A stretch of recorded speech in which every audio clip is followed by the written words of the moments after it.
So, Nigeria is facing overlapping violence, and into that mix, the United States has stepped in with a simple story that Christians are under attack and America might ride in, guns blazing, to save them.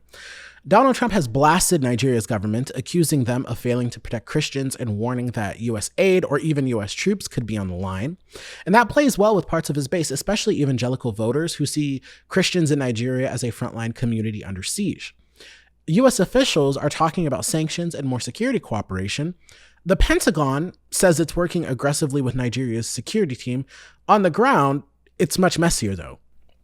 People in Nigeria know the reality. Boko Haram splinter groups and so-called bandits have killed both Christians and Muslims, destroyed mosques and churches, and turned both entire regions into kidnap zones. Many of these conflicts are about land, poverty, and climate stress as much as religion.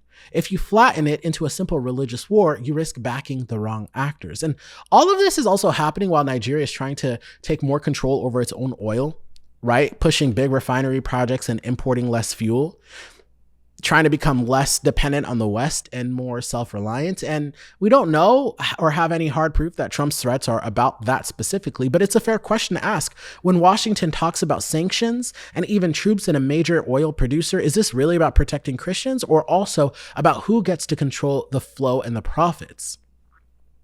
If Washington gets it wrong, the impact is huge. Heavy-handed airstrikes or special forces raids could kill civilians and inflame tensions, feeding the extremist narratives that they're supposed to fight. U.S. protection of Christians rhetoric also raises fear among Muslims that they're being painted as the enemy, poisoning politics and interfaith relationships that people have worked hard to repair. For Nigerian communities, what matters is not whose flag is on the helicopter. It's about whether kids can go to school without being kidnapped, whether farmers can plant without being shot, and whether both Christians and Muslims can worship without being turned into targets. Real solutions look like better policing, fair courts, economic investment, and serious work to adapt to climate shocks, not just more weapons and more slogans, right? When you hear talk about the U.S. storming to save Nigerian Christians, remember, real people are under fire, and there's political theater layered on top of their pain.